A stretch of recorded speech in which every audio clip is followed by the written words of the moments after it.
Assalamualaikum warahmatullahi wabarakatuh. Apa kabar semua teman-teman? Jumpa lagi bersama kami ya di channel Kang Teknik. Di video kali ini kita bertemu dengan kulkas Sukis ya.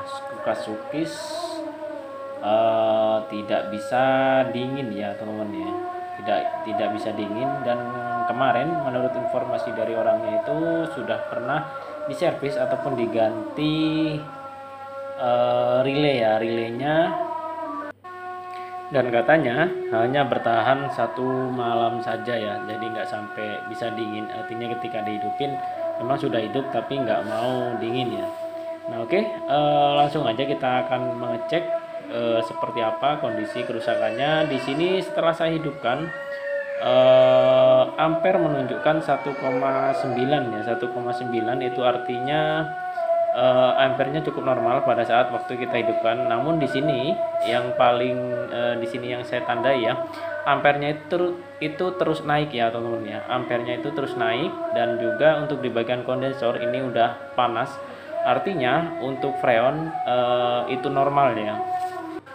Dan kenapa freon normal atau dengan kondisi penuh ya, itu kenapa nggak bisa dingin ya? Nah, di sini ada salah satu penyebabnya ya, teman-teman. Di dalam sistem pendingin pada Sukis itu terdapat dua fan, yaitu satu fan yang ada di evaporator dan satu fan itu berada di luar di area kondensor. Nah, seperti yang kalian lihat ada semacam kipas ya. Jadi kedua-duanya itu sama-sama saling bekerja, dan untuk fan yang ada di kondensor ini, nah itu seperti yang kalian lihat, itu bekerjanya itu bareng sama kompresor. Jadi di saat kompresor bekerja, fan itu harus bekerja.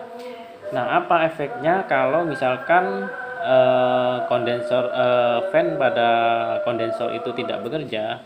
Yang pertama itu dapat menyebabkan kompresor itu bisa overheat, dan yang kedua nanti ampere bakalan naik. Nah, kalau misalkan kedua-duanya ini naik ataupun udah over, nanti selang beberapa menit atau beberapa jam kompresor itu bakalan mati ya. Jadi belum sempat dingin dia udah mati karena over beban, disebabkan karena ampere udah tinggi, karena udah limit ya, jadi mati.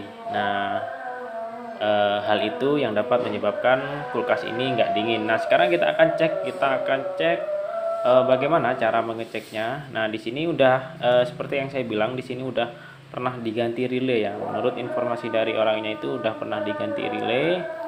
Ada salah satu barang ya yang udah diganti. Ternyata di sini yang diganti itu yang namanya relay. Nah, sekarang kita buka jalur fan kondensornya. Nah, kita lepas, kita akan coba langsung ya. Takutnya ada salah satu kabelnya atau yang lain-lain ya yang dapat menyebabkan fan-nya ini nggak mau berputar ya. Nah, ini kita lepas. Di sini untuk kabelnya itu ada tiga, satu grounding, yang kedua netral, dan yang satu setrum. Nah, seperti biasa. Nah, ini kalian bisa tandai.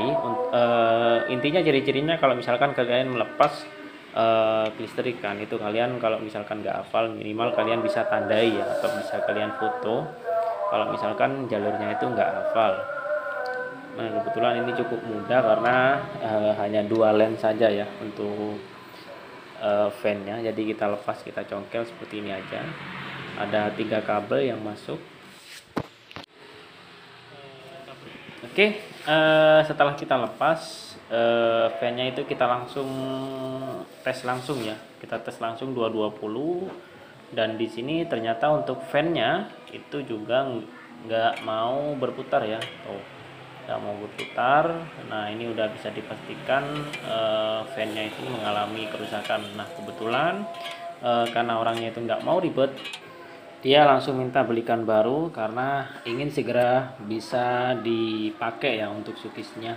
Nah, di sini, dan untuk selanjutnya apa yang harus dilakukan, yang kita akan mencuci untuk di area kondensor ya teman-teman. Dan di sini dicuci ini ada tujuannya ya, jadi nggak asal mencuci. Jadi tujuannya untuk dicuci ini supaya dinginnya itu lebih maksimal, dan juga nanti pasti ada perubahan ya ketika kondisi kondensor ini bersih. Pastinya ampere itu bakalan turun ya, dan kalau misalkan ampere turun, otomatis wattnya itu lebih kecil ya.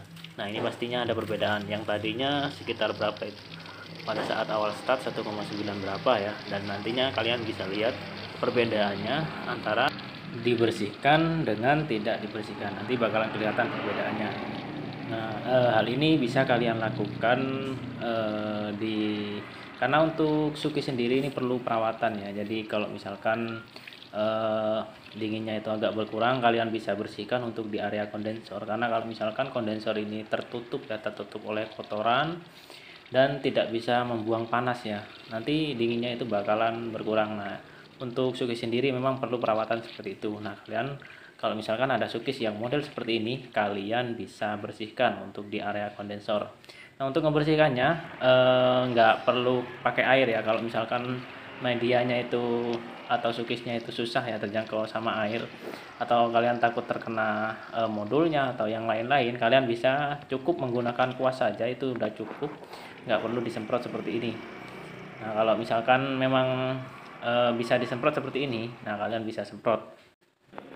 Oke, setelah kondensor kita bersihkan, lanjut kita penggantian untuk fan kondensornya ya. Di sini kita orangnya itu mau langsung belikan aja supaya cepat langsung bisa dipakai ya, karena orangnya itu buru-buru supaya bisa terpakai untuk Sukisnya. Di sini saya langsung ganti aja untuk dinamonya, dan juga baling-balingnya kita nggak perlu ganti karena baling-balingnya dari bawaan itu masih bisa kita pakai. Nah, ini tinggal kita pasang seperti ini aja, tinggal kita kencengin ya. Oke, di sini untuk fan-nya sudah terpasang ya, sudah terpasang. Selanjutnya untuk soketnya juga sudah terpasang, dan kalian seperti yang saya katakan tadi, kalian bisa tandai ya ketika mau melepas sekunya ini, jangan sampai kebalik ya, karena ada 3 kabel, yaitu grounding, netral, dan juga line-nya. Oke, di sini kita tinggal coba kita hidupkan. Karena sistem kerjanya fan ini mengikuti mengikuti kompresornya. Jadi kalau misalkan kompresor berjalan, fan ini bakalan ikut berjalan ya. Oke, dan untuk selanjutnya kita akan coba langsung hidupkan, dan kita akan memastikan bahwa fan-nya itu sudah bisa beroperasi kembali. Oke, di sini untuk fan itu sudah berjalan ya. Nah, ini untuk udaranya sudah keluar. Nah, di sini udaranya sudah keluar ya. Nah, kita akan cek untuk di bagian kondensernya juga, kita bakalan cek, pastikan kondensor freonnya itu masih ada, atau udaranya juga pastikan kalian hembusannya itu udah kenceng ya. Dan selanjutnya seperti yang saya jelaskan tadi ya, apabila kondensor disiram, nah seperti yang kalian lihat di sini, ampere itu turun menjadi 1,7 ya, paling enggak nanti bakalan naik berada di 1,8, sedangkan batasnya itu sekitar 1,9, dan itu sangat aman sekali ya. Dan ampere udah turun segini dari 1,9 menjadi 1,7, itu sangatlah ada penurunan ya untuk wattnya, yang pasti lebih irit ya daripada sebelumnya. Nanti ini bakalan sampai di 1,8, itu udah cukup normal banget. Ini kita anggap 1,8 ya. Oke, jadi mungkin itu saja video dari kami, semoga bermanfaat ya. Kalau misalkan kalian ada yang perlu ditanyakan, boleh tulis di kolom komentar. Jangan lupa dukung channel kami dengan cara tekan tombol like-nya dan juga subscribe-nya.